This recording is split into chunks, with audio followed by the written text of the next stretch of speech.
दशोरा जी और प्रताप गौरव केंद्र के निदेशक श्री अनुराग सक्सेना जी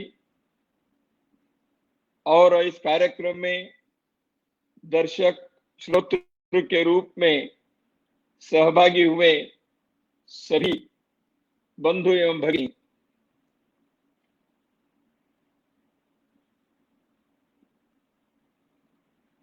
उदयपुर के प्रताप गौरव केंद्र राष्ट्रीय तीर्थ देशभक्ति का एक अनोखा प्रेरणा केंद्र है। मुझे इसको 2-3 बार देखने का सौभाग्य मिला है। 2 दिन 3 दिन वहीं रहकर मैंने इसका दर्शन किया है, इससे प्रेरणा ली है।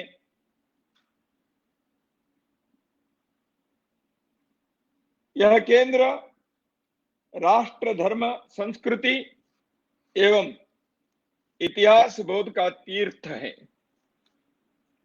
इसे राष्ट्रीय तीर्थ नाम रखना अत्यंत सार्थक है, ऐसे मैं मानता हूं।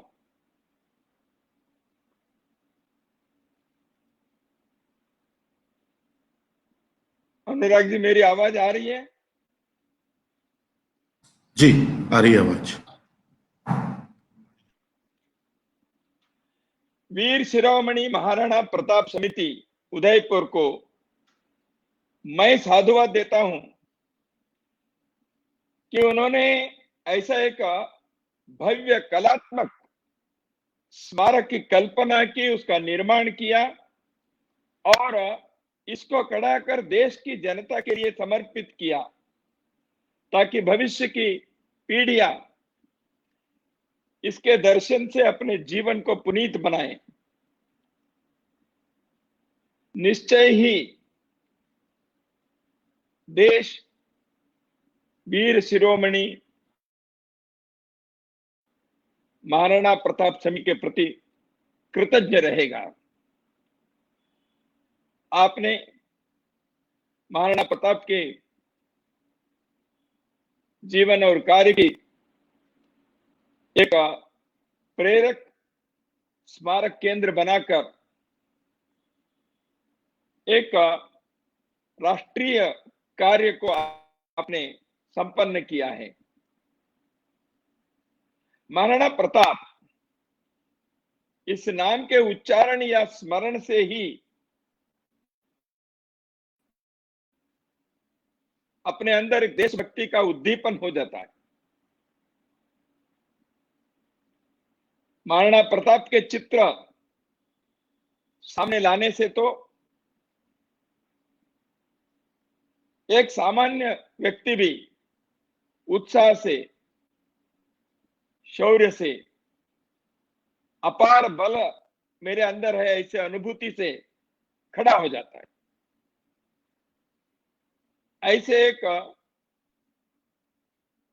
अत्यंत स्फूर्ति देने वाले व्यक्तित्व, शरीर सौष्ठ हो, उनका जीवन का कार्य हो। मेवाड़ के राणा के कहानी सुनते हैं तो शरीर के रोंगटे खड़े हो जाते हैं। भारत के इतिहास की अमर कहानी में राणा प्रताप का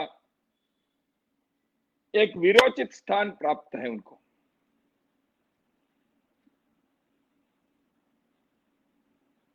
न केवल भारत के अपितु विश्व के वीरों की श्रृंखला में वह प्रखर स्वतंत्रता सेनानी, हिंदवा सूर्य, एक आदर्श प्रेरणादायी राजा, समर मल्ल,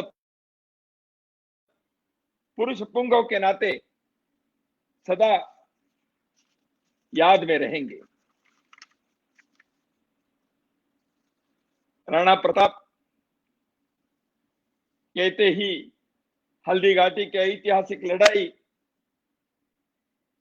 स्मरण में आ जाती है। अपने इस सप्ताह का कार्यक्रम बनाए हैं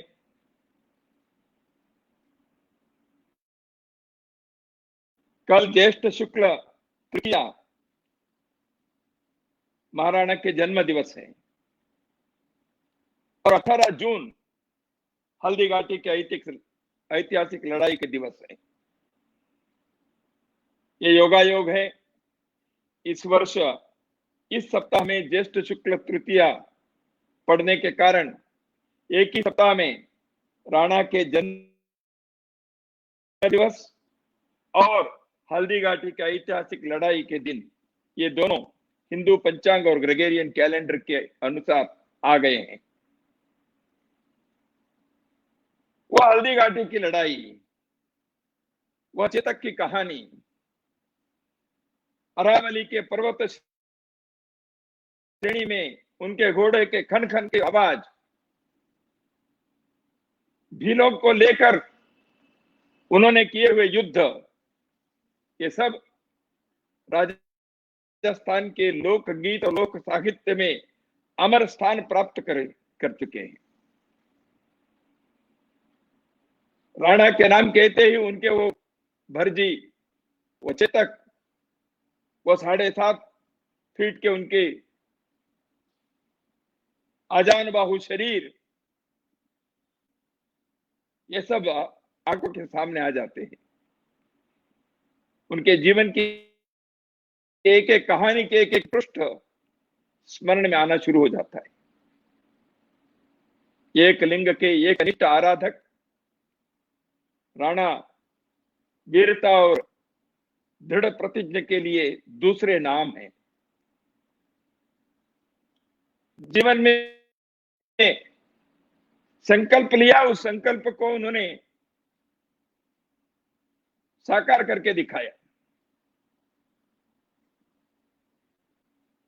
राज्य के गद्दी पर बैठे युद्ध करना पड़ा। मुगलों के आक्रमण के दिन थे, अकबर का राज, उनकी सेना, बड़ी सेना, हल्दी घाटी के युद्ध में अकबर की सेना और राणा की सेना तो कोई तुलना करना संभव ही नहीं है। संख्या के दृष्टि से तो काफी अंतर था, परंतु वीरावेश में, शक्ति में, युद्ध कौशल में राणा के समान तो शत्रु के लोग नहीं थे। खैर, हल्दी घाटी के इतिहास के संदर्भ में कहा जाता है, ऐसे युद्ध भारत के युद्धों के श्रृंखला में, इतिहास में कुछ ही लड़ाइयों को ऐसे स्थान प्राप्त है।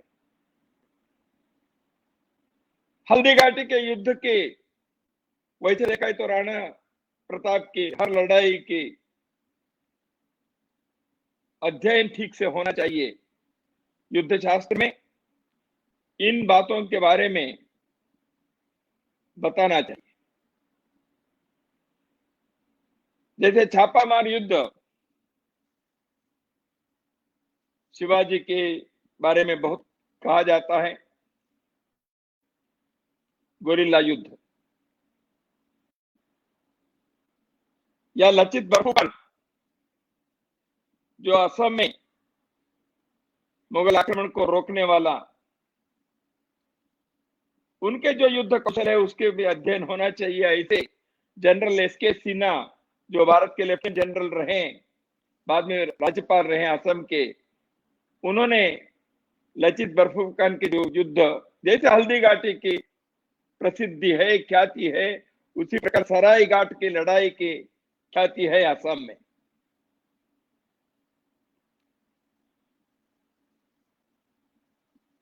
राणा मुगलों से कभी हारे नहीं। इधर उधर के पुस्तकों में कभी कभी इतिहास में गलत संकेत मिल जाते हैं। सही सत्य को प्रस्तुत करने की आवश्यकता है और सत्य को बार बार कहना भी पड़ता है।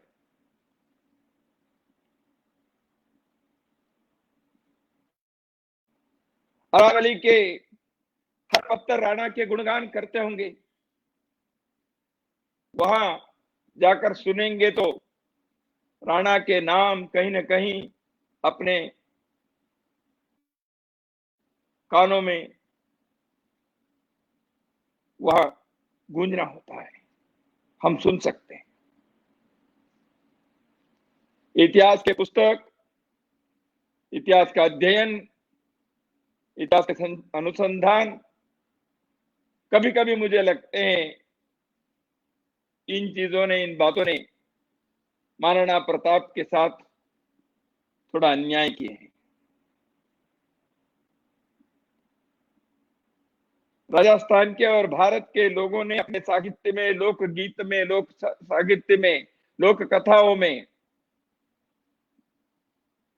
जिन बातों को सदा सर्वदा के लिए शाश्वत रूप में रखा है राणा के जीवन के बारे में, उन बातों को इतिहास के सबूतों के साथ प्रस्तुत करने में शायद अपने देश के पाठ्य पुस्तक लिखने वाले लोग या विश्वविद्यालय के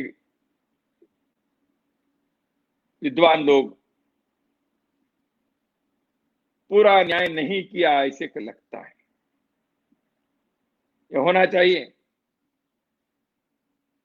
भारत के हर पीढ़ी को राणा के जीवन की कहानी, उसके तथ्य के आधार पर प्रस्तुत किए पाठ पढ़ने को अवसर मिलना चाहिए, उसका अवसर मिलना चाहिए।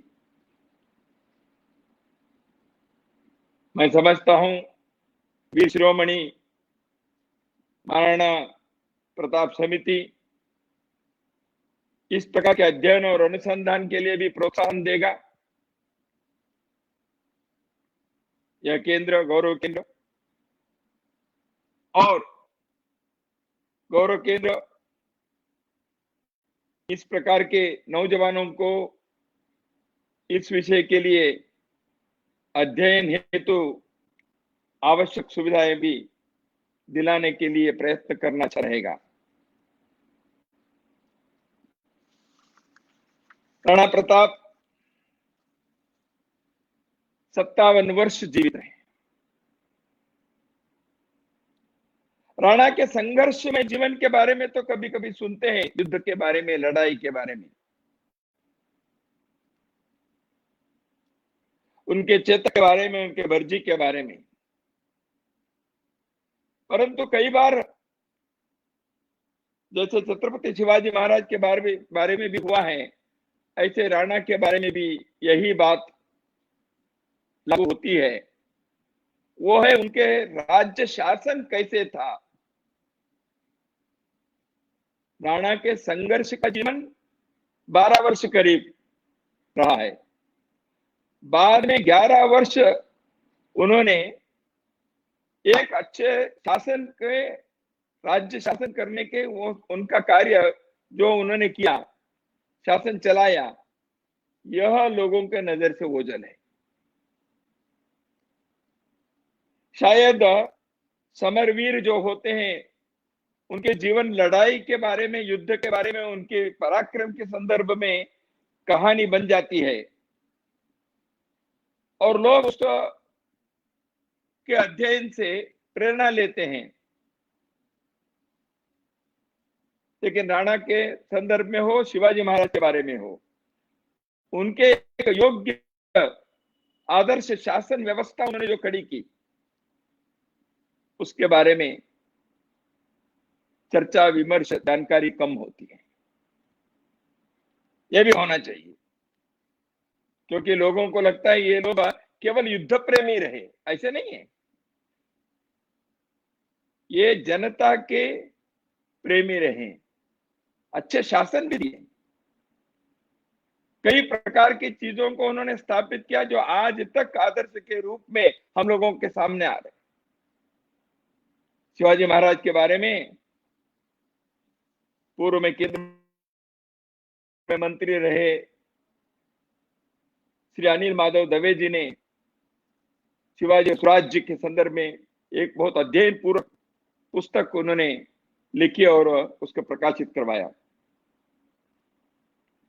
बहुत आवश्यक है। इसलिए राणा के युद्ध कौशल और राणा के शासन कौशल, और राणा एक आदर्श पुरुष के नाते एक भारत के प्रेरणा पुरुष के नाते इस प्रकार के एक जीवन को सामने रखना चाहिए। कई बार क्या होता है, great warriors they may not be great ideals for life, वो प्रेरणादायी होते हैं, लेकिन राणा, शिवाजी ऐसे लोग भारत के, वो यहाँ के संस्कृति के जीवन मूल्यों के भी वो एक आदर्श थे, मॉडल थे, इसलिए वो राजर्षि थे। He was a saint king। जैसे हम प्रभु श्री रामचंद्र कोदंडधारी तो है ही, युद्ध करके रावण के संहार तो उन्होंने किया, वाली के संहार किया, लेकिन राम राज्य की बात करते हैं और राम एक मर्यादा पुरुषोत्तम के नाते उनके बारे में जैसे हम सोचते हैं और श्रद्धा रखते हैं, उसी प्रकार अपने देश के ऐसे वीर राजाओं ने एक श्रेष्ठ जीवन के भी आदर्श उन्होंने प्रस्तुत किया, अपने जीवन के उदाहरण रखा है। They are not simply warriors, they were great ideals of men. इस विषय के बारे में भी आवश्यक बातों को, आवश्यक सत्य को सबूतों के साथ समाज के सामने प्रस्तुत करने की बहुत बड़ी आवश्यकता है, ऐसे मैं मानता हूं। देखिए, यूरोप में नेपोलियन बोनापार्टी, नेल्सन, इनके बारे में वहां के हर पीढ़ी को पाठ पढ़ाया जाता है। भारत में राणा प्रताप के बारे में हो, शिवाजी महाराज के बारे में हो, लचित बरफुकन के बारे में हो, पति राजा केरल के बारे में हो, कृष्णदेवराय के बारे में हो, रणजीत सिंह के बारे में हो, भोजराज के बारे में हो, सुहेल देव के बारे में हो, ये सारे राजाओं ने, अहल्याबाई होलकर के बारे में हो, ये सब लोगों ने लड़ाई लड़ी, लेकिन राज्य व्यवस्था के भी उन्होंने उसी प्रकार विचार करते हुए आदर्श स्थापित किए। मुझे लगता है इस पक्ष को भी न्याय मिलना चाहिए। बहुत आनंद की बात है, आज प्रारंभ हो रहे हैं इस जो समारोह है 20 जून तक का चलेगा।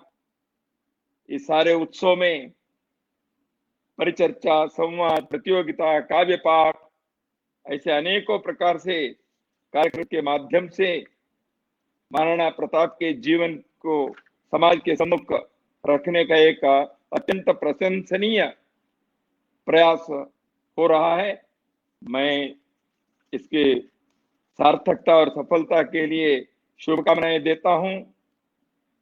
बहुत अच्छी बात है कि कई विद्वानों को, कई कलाकारों को इसमें आपने जोड़कर इस कार्यक्रम का आयोजन किया है।